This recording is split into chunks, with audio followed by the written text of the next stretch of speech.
Getting stuck at starting something and somehow keep holding yourself back? Well, that was me a long time ago. And not because I didn't want to get started, but because I kept questioning myself before I even took the first step.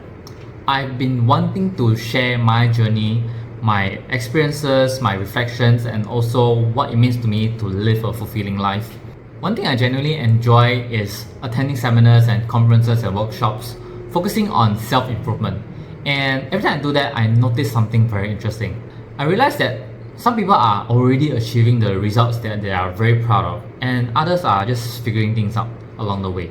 And most of us out there are just, in between. And that made me pause and ask myself, what does fulfilling life actually mean for me?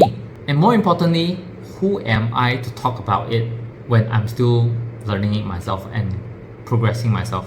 And to bring some clarity, I started to use something called the life wheel and looking at different areas of my life, noticing which part feels aligned and which part feels a little bit crooked.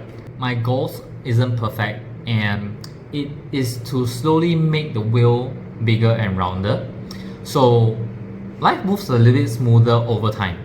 But here's where overthinking creeps in. I started questioning myself whether I had the right to share, especially when my wheel isn't fully rounded, and I'm so worried of being judged, being questioned, criticized, or not being seen as credible enough. Then I reminded myself of something very simple but very important. Everyone starts somewhere.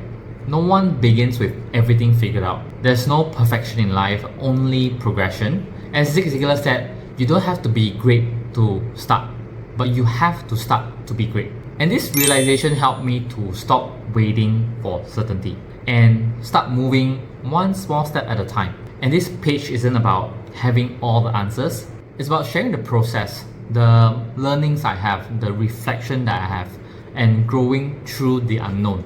So if you ever caught yourself holding yourself back from starting something that you always wanted to, maybe this is something that is a reminder for you to not feel that you have to be ready to get started. And we're figuring this thing out together. And that's why, have you ever caught yourself